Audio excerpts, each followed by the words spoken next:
You're listening to School Solutions Talk, an exploration into the development of school culture and community through the integration of solution-focused practice. Here are your hosts, Tara Gretton and Vicky Esabag.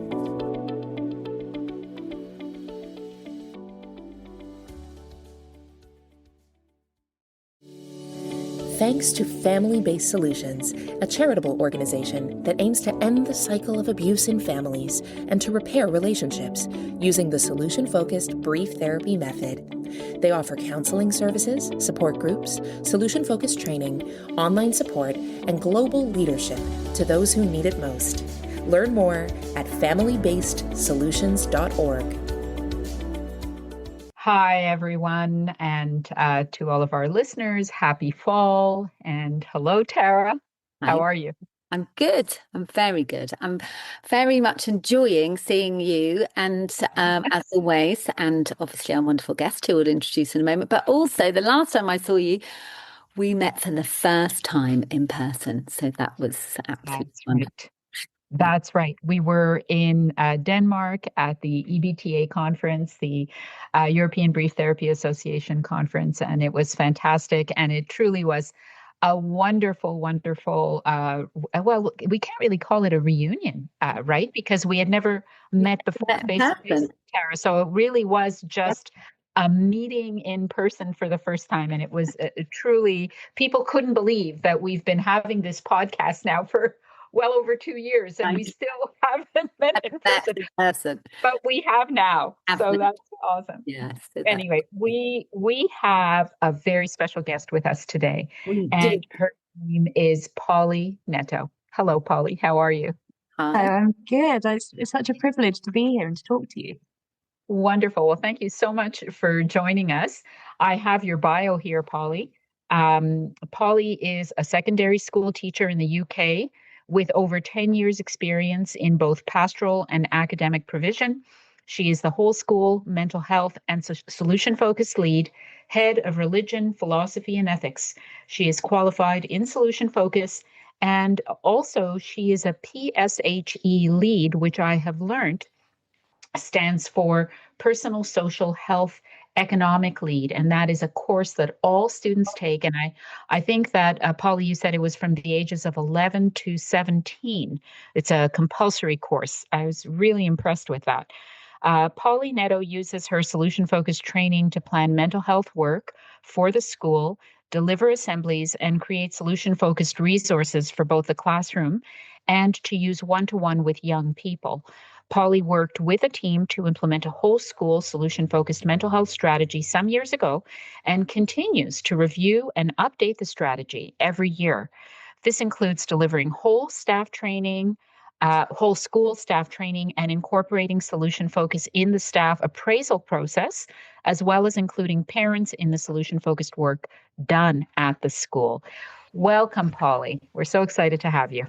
Thank you for having me. Yes, I am very excited that you are here because, Polly, I know you very well and have known you for a long time, for 6 years or over 6 years.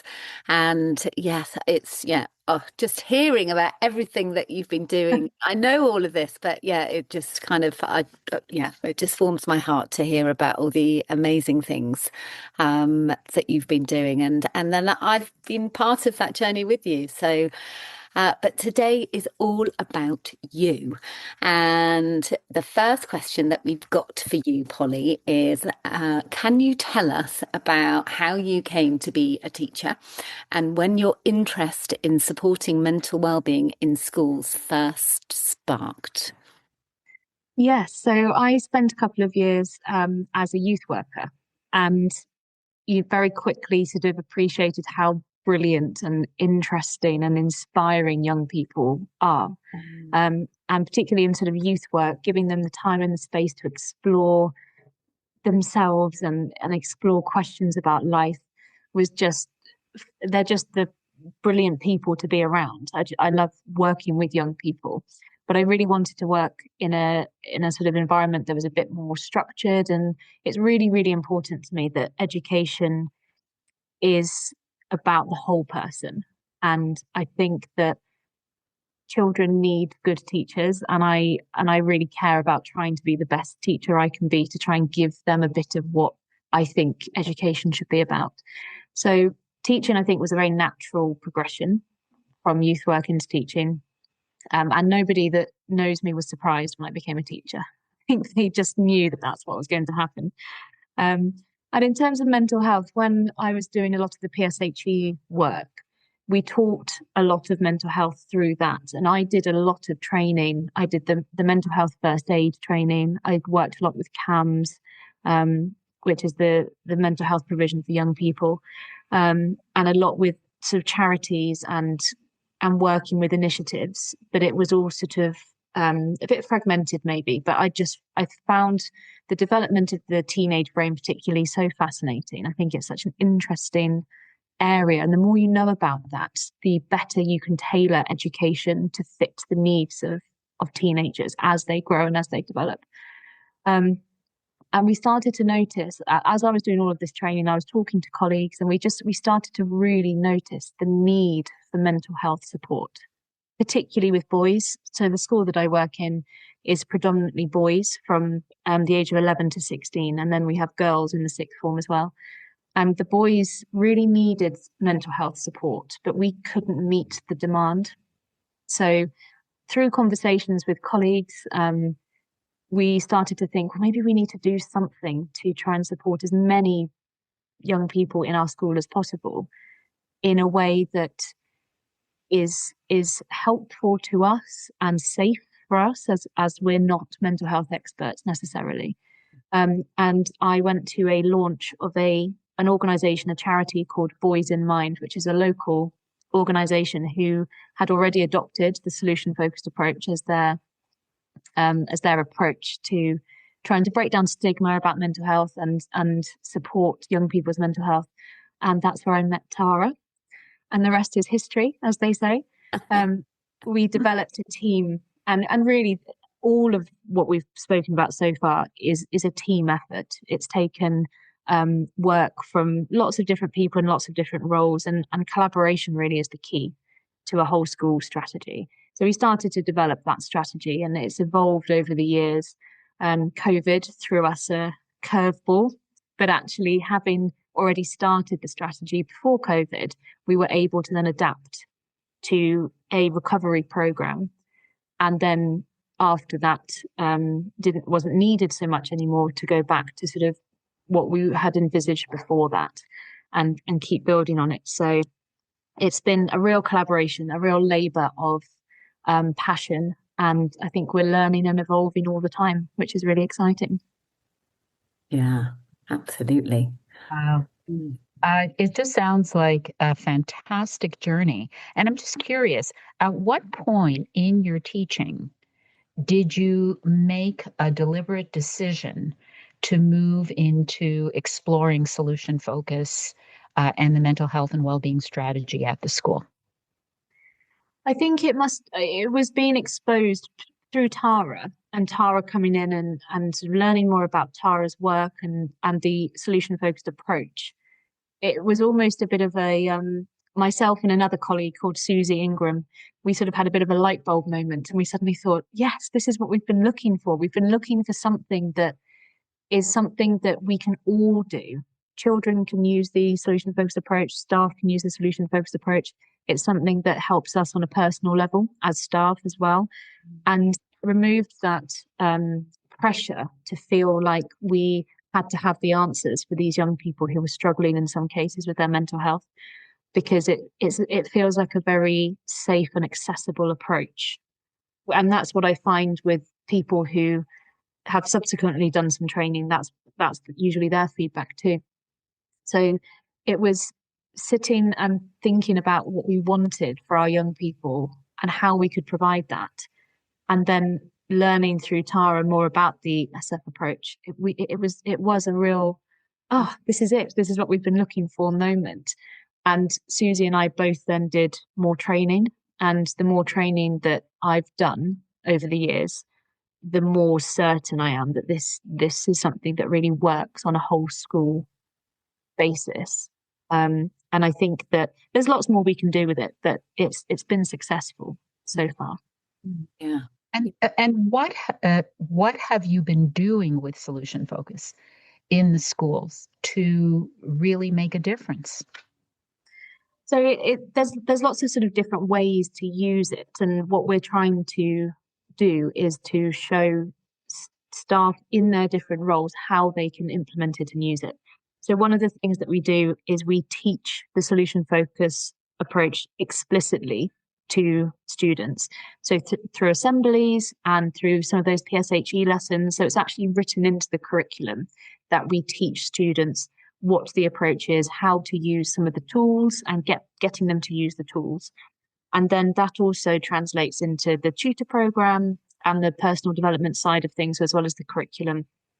In assemblies, we often use the SF approach.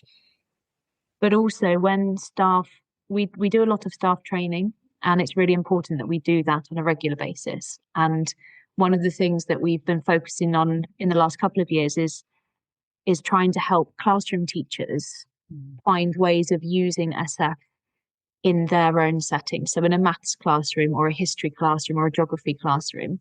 So we're trying to develop ways of doing that. So, for example, it's a really lovely way to start a lesson to get the students to reflect on what their best hopes are for the next 45 minutes, 50 minutes.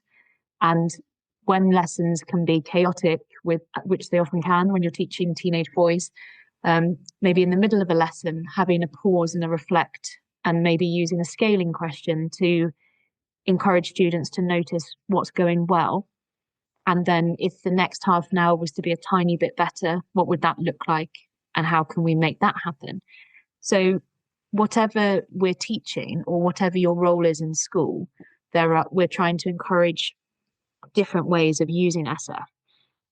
It's been particularly helpful for me, and I hope for other staff, in thinking about behaviour management and how to manage behaviour issues.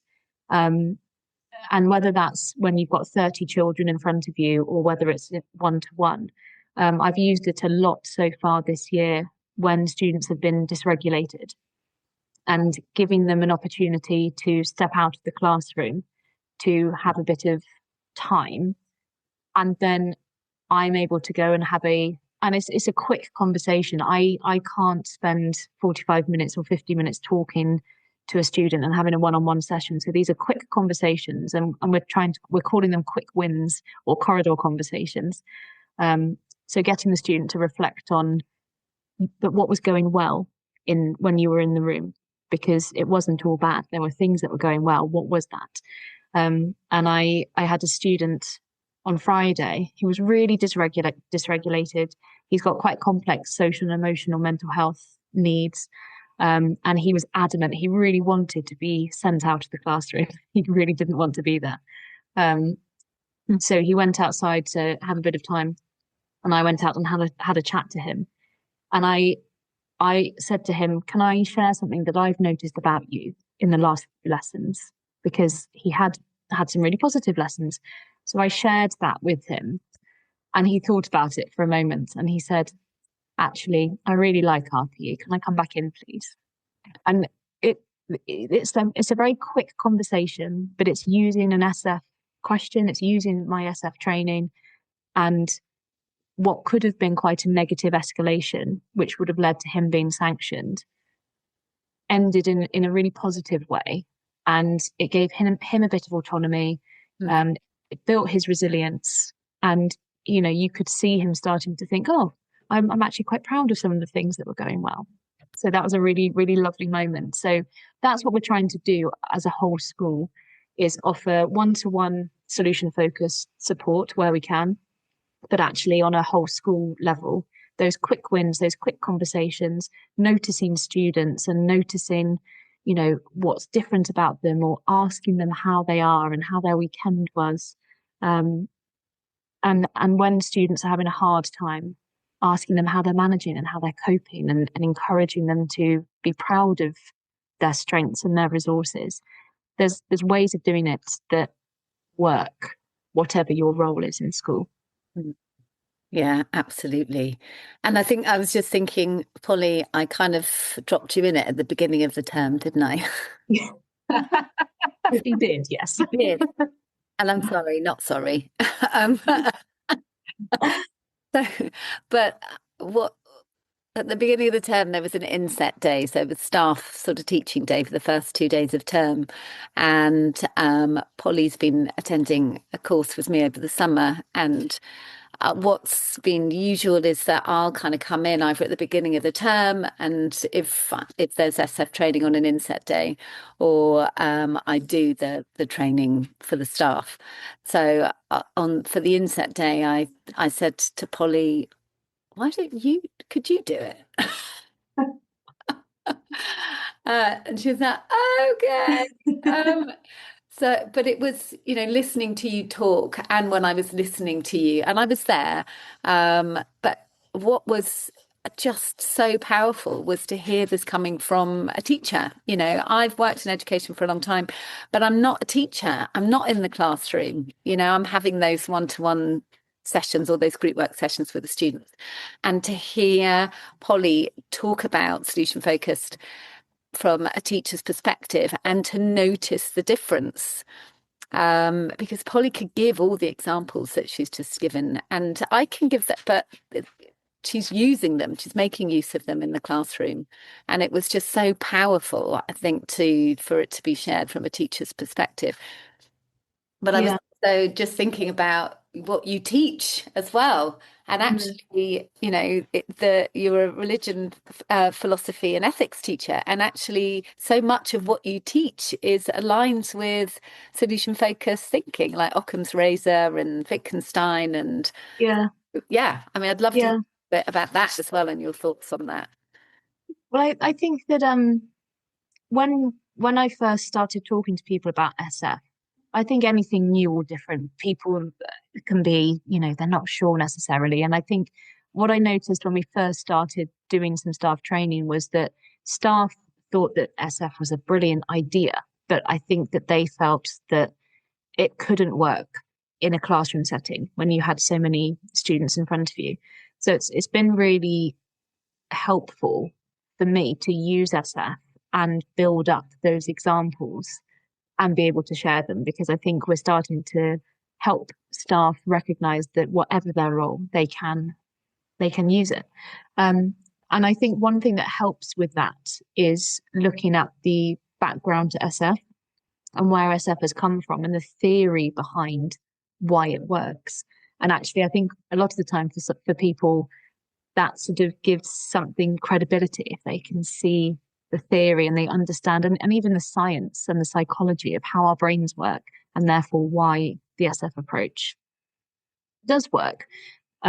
So I teach philosophy A level, and we talk about Occam's razor, which is the idea, and it's used in science as well, that actually when presented with choices, usually the simplest choice is the right one. And actually you find that, and scientists base their hypothesis off actually maybe the simplest answer is the right one, and therefore why are we overcomplicating things?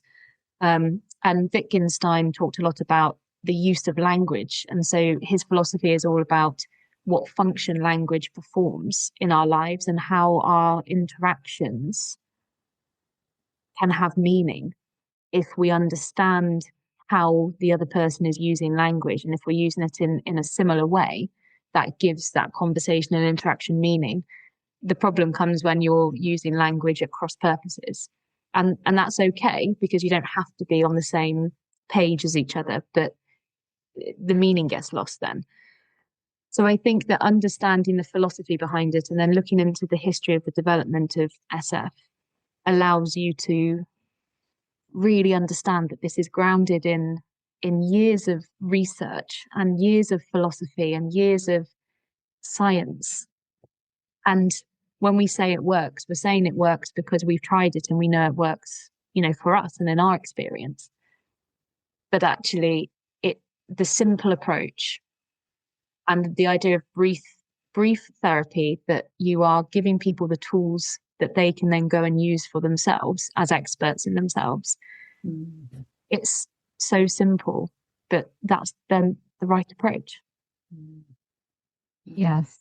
Yeah. I mean, I think that in a school environment, right, where there are so many layers to how you can introduce and include solution focus, it's quite an interesting environment to introduce it, because you can look at it at a sort of a school-wide school system, as a school system approach, or you can go into the classroom, or you can look at how you're working with students, or you can look at those corridor conversations, or you can look at staff training opportunities.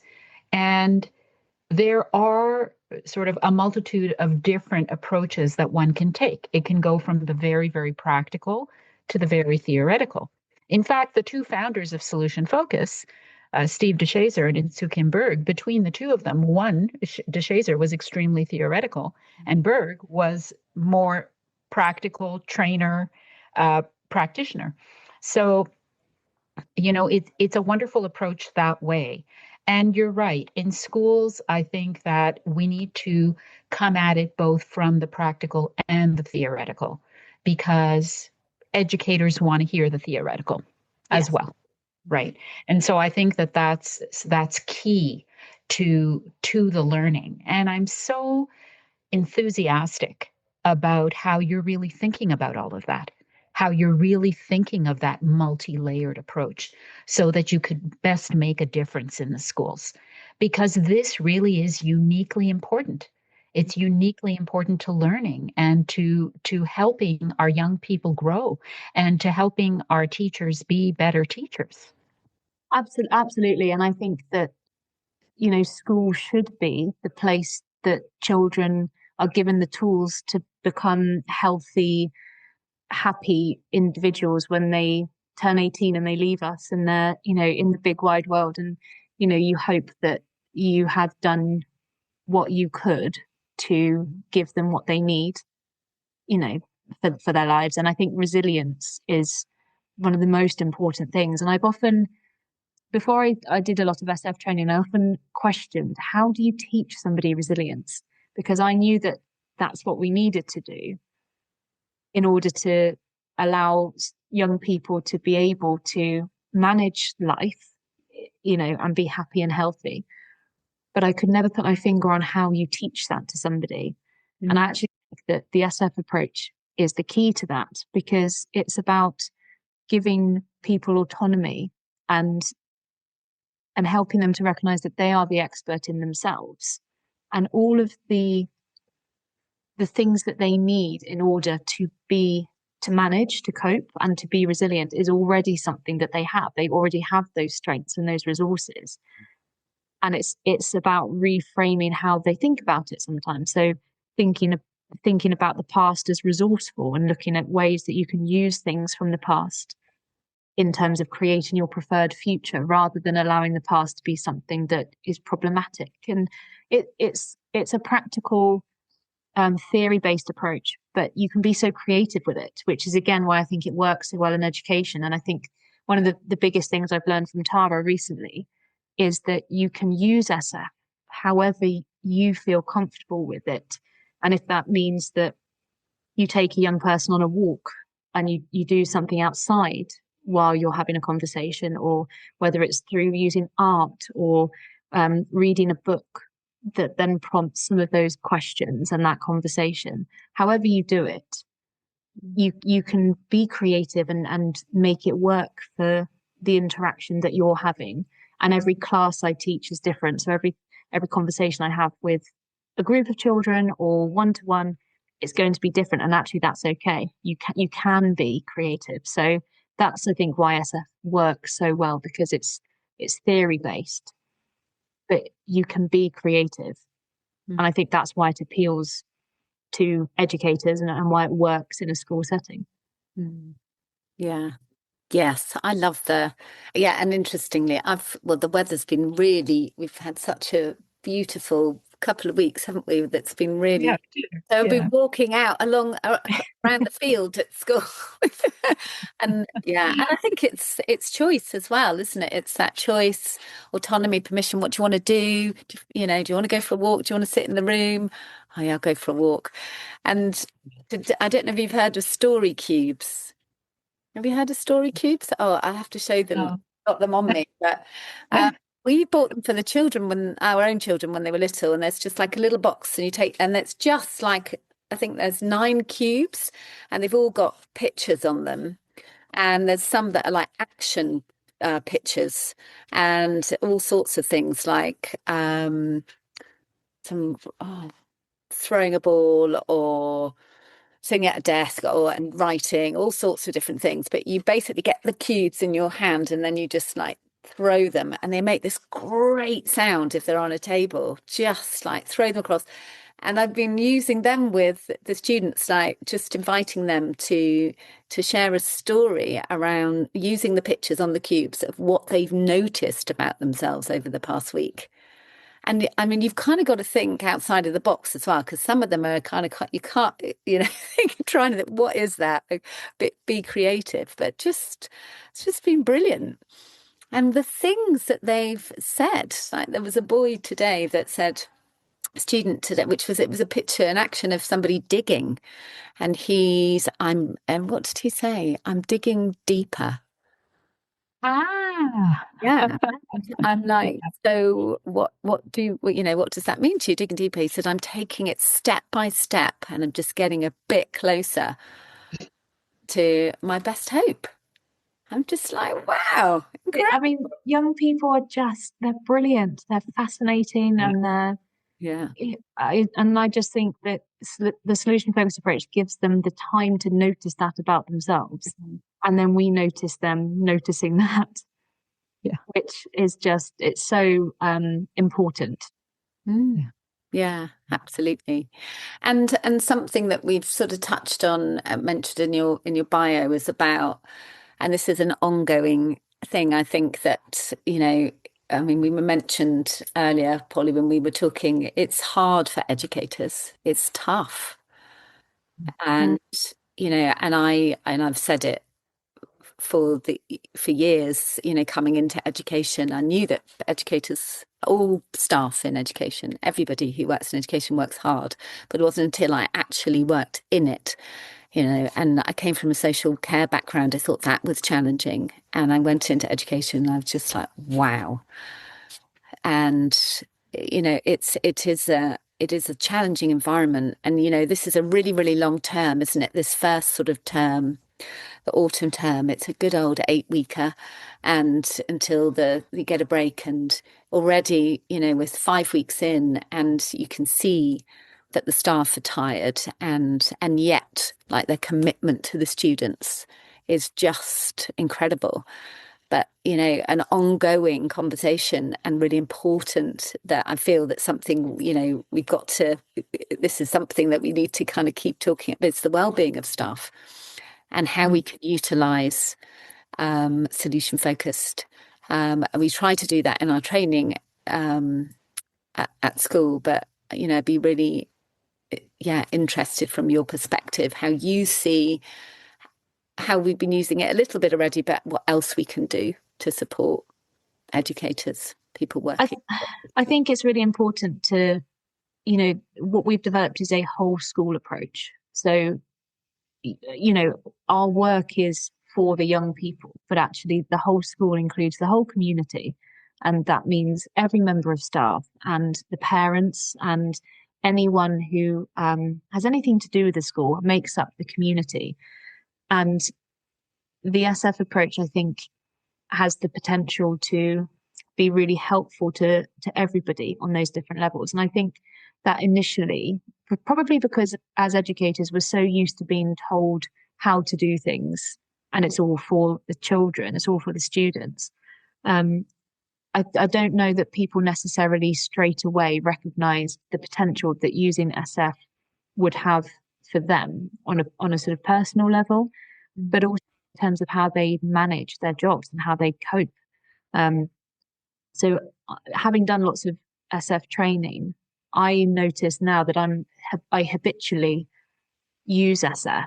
And so at the end of the day, rather than focusing too much on what I didn't do on my to-do list, which is usually quite a lot, I stop and I notice what I did manage. And I think actually today was quite hard, but how did I manage it? Because I did. And I've got through the day and I'm here, and good things happen. So I've now got into the habit of using SF. So what I'd really love is for other staff to do that and it become habit, because it's allowing yourself, it's giving you permission to be mindful. And I think particularly for me, it's really helpful at the end of the day. But people can do it at any point. And I think that would be something I'd like to see more of. We have written it into, so I run faculty meetings and I've written 2 standing agenda items. So every single faculty meeting, we always start with noticing what's working and what's going well, and everybody is invited to share something. And then right at the end of the meeting, after we've done all the other agenda items, we do resource gossip, and we sit and encourage each other to share something they've noticed about each other that they've been really pleased to notice or that they think is brilliant. And the difference that it's made in terms of how people leave the room has been really, really good to see. It's been really, really positive, because inevitably in those meetings, there's lots of things which are difficult and challenging. So actually bookending meetings with ESSA, I found really helpful. So I'd love to see that used more in other faculties and around school. And our appraisals, which can be, stressful for people sometimes. We've already written in some SF reflections about what went well last year, what worked well last year, what would you like to keep doing, and also what are your best hopes for this year? If things could be slightly better, what would that look like? So it's in the appraisal meetings, but I would love it to be really used, and not just because people are ticking a box because it's on the appraisal paperwork, but that they're really noticing the difference that it makes to them when they give themselves the time to notice. Because there's so many brilliant things that go on in schools every day that doesn't really get celebrated or noticed. And we don't give ourselves time because we feel like there is no time. But when you do that, the difference it makes is huge. Yeah. I know that in terms of appraisals, I know that it works very differently from country to country and, from one location to another. Sometimes, like in Ontario, in Toronto, Ontario, for example, we cannot in any way, shape, or form change the context or content of the appraisal. So it just is what it is. And so, we're kind of bound by that. However, the conversations that we have prior to and after the appraisal can change, right? We can manage those differently. And that's a wonderful thing. I'm also curious as to your take on parent-teacher conferences. And do you do any work with your staff around that? It's really interesting. So Tara's probably better placed to tell us a bit more about that, because Tara works closely with our special needs coordinator and provides some parent training mornings, coffee mornings that parents are invited to. And Tara and Susie both write a weekly SF item for the newsletter, which all the parents are sent. So there are opportunities for parents there. But what we haven't done yet, which might be really interesting, is to look at staff training in terms of using SF with parents, because actually a lot of the time the most difficult conversations you can have in schools are with parents, particularly if there's a difficult situation. They can be the most challenging. So it's a really interesting idea, actually. I think that could be something that we maybe move on to next. Yeah, because I know Jo Blair, our SENCO, our Special Educational Needs Coordinator, I know that she uses it in her conversations with any meeting with a parent she uses. And, understandably, there can be times when parents are kind of maybe frustrated about certain things and can come in, feeling quite emotional about situations. And what Joe has reported has fed back that by opening up that conversation with, right, what are our best hopes? What are people hoping for? If this meeting was to be useful, what are we going to be kind of getting from it, or what do we hope for it? And yeah, she said that does just sort of calm everybody down and helps everybody to kind of start on a really good, be in a really good kind of beginning point, finding ways to move forward. The question of what is it that you want for your child? What are you hoping for your child in terms of this course or in terms of this year? And what is working? What is already working? Because a lot of times I think where teachers struggle with parents coming into parent-teacher interviews is that sometimes parents are frustrated or angry, and they don't come in necessarily with a very positive tone, and maybe they're focusing on what the teacher can and cannot do to help their child be more successful. So it's really it's a question of switching it up and saying, well, what is it that we believe in the child? What do we know that they're already doing that can be helpful and that is helpful to themselves? And where do we want to go with that? So I think it really does. I think you're absolutely right. It changes the trajectory of the conversation from the very beginning. It does not even begin to walk down that problem-focused path because it can't, because we are talking about our hopes and our wants for our child and how we believe in our child. So it takes that onus away from the teacher having to self-defend and say, well, I'm doing this and I'm doing that, and here's my program, and here's how here's what I'm trying. And it's really more about what is it that we want here. So I think the parent-teacher interview, I know, is a real sticking point for a lot of staff. It is challenging, but I think that starting a conversation in that way reminds everybody that everybody wants the same thing, which is the best for that child. Yeah, and exactly.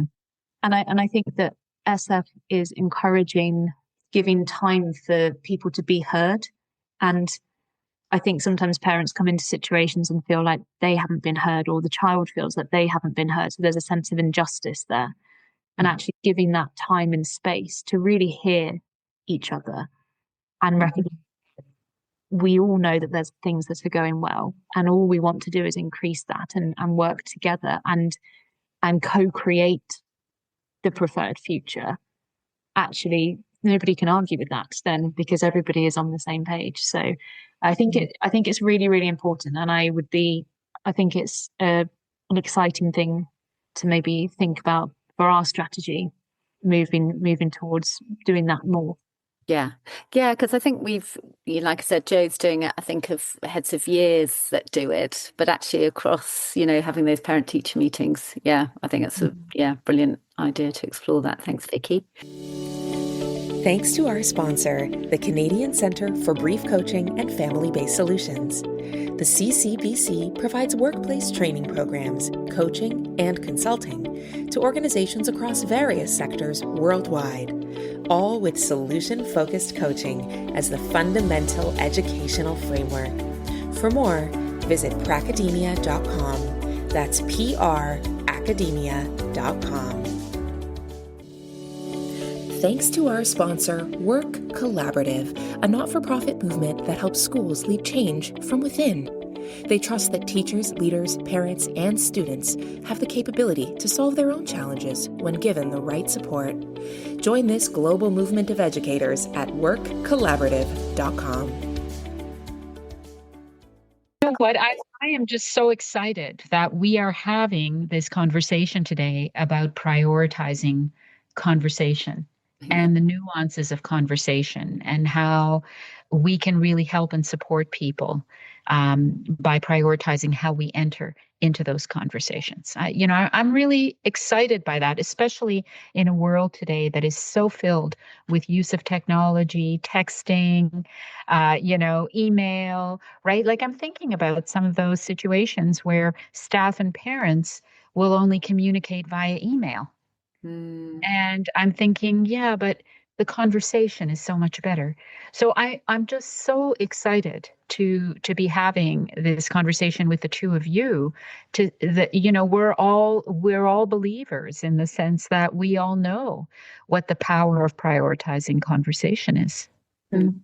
Yeah, absolutely. Yeah, definitely. So, Polly, it's kind of, going to get to our final question, which I feel like we've got so much more that we could be talking about. But, I think you've kind of alluded to this anyway, but it would be just really lovely to hear what's your hope, for how Solution Focus will continue to grow and make a difference, maybe at Beechen Cliff School, but actually, maybe outside of that too, if you're, for you, and if you're comfortable to share. But yeah, we'd love to hear your final thoughts. Could talk all night, couldn't we? I think about how SF works. I think my hopes would be that at Beechen Cliff, I think that I've noticed a real culture shift particularly with the boys. It's amazing to me that when I started 12 years ago, and we didn't really talk about mental health a lot, and it's definitely something that's improved. But the boys are so open about seeing Tara or seeing Susie, and they encourage each other. They say, "Oh, talking to Tara really helped me. I think you should go and talk to Tara." And it's just wonderful to see that they're so happy. And often it's students that you wouldn't expect to be open about talking about mental health, and that's even more special. So I'd like to see that increase. And SF is also really good for students to be able to work with each other. So we train some of our sixth formers in the solution focused approach so that they can be ambassadors to support each other. And I think that's really important, is that peer on peer relationship and conversation. So I'd like to see that continuing. I'd like to see staff using it more for themselves in terms of their well-being within the school setting. And I think that there's a real opportunity for schools, because most of our schools are in multi-academy trusts now. And actually, I think that as a model, the solution-focused approach can be the key to really changing cultures and supporting young people. I mean, young people, there's so much pressure and there's so many complications to modern life. And we're constantly battling about what to do about that and how to help them and battling limited resources. But the solution-focused approach is something that once the training is there and in place, and if people who were trained could offer assemblies and lessons that had been created for them, and if people are on board, that's the key thing. People need to be on board. But once they learn about the SF approach, I find that they always are on board. Actually, it's a way of us doing something productive and positive and helpful and safe to do our best for our young people. And so my hope would be that at trust level, the SF approach is adopted and used. And not just in education. I know that the SF approach can be used in all sorts of institutions, but I think education is it's a real opportunity to offer young people something that could be tools that help their well-being for the rest of their lives. And hopefully that would then do something about the mental health crisis that we seem to be in, for particularly young people, and then as they grow into healthier, happier adults. So I think I'm thinking quite big. I'm thinking very large scale here. But I think there's real scope there. It's a really exciting opportunity, and working as part of a team, we all bring something and that could be a possibility, that we model this and we provide a model and a strategy at a level that could be adopted for thousands of young people. Wow. I mean, your school is so incredibly fortunate to have you. All of the work that you've been doing, that you continue to do, and planning for the future, and thinking about how to continue to grow solution focus in schools. And we know that, solution focus does fit in really, really well into the mental health and well-being strategy. And we also know that it fits in really, really well into academic achievement. But we also know that when we bridge those two together, the mental health and the well-being and the academic achievement in everything that we do, and when we do it with solution focus, we know how powerful that it can be. So I'm so excited by what you've shared with us today. And I think that our listeners, and especially our listeners who are in schools or working with schools, will benefit so greatly from this conversation with you today. Thank you so much for everything that you're doing, and for being a really compassionate and well-being focused teacher who really understands the value of well-being in education. Oh, thank you. It's been my pleasure to talk to you both, and it always enthuses me when I talk to people about SF, and I think it's a really special community to be a part of. So thank you. It's been a real honour. Oh, well, thank you, Polly. You are very dear to me, as you know. But yeah, I am really grateful for you and everything that you bring into everybody's lives that you come into contact with. And yeah, for just such a joy to work alongside you at Beechen Cliff. So thank you, everybody, for listening, and thank you to Polly for joining us. And we hope to, hear and see you all soon. Our sponsor, the Instructional Coaching Group, is the global destination for coaching and education, grounded in more than 25 years of research focused on improving teaching, strengthening leadership, and increasing student success. The Instructional Coaching Group partners with schools and systems worldwide to build sustainable coaching practices that support educators and improve outcomes for students. Learn more at instructionalcoaching.com. School Solutions Talk is produced by Tara Gretton and Vicky Essebag. If you like what you hear, please rate, review, and subscribe so that our podcast can reach even more listeners like you. Thanks for downloading.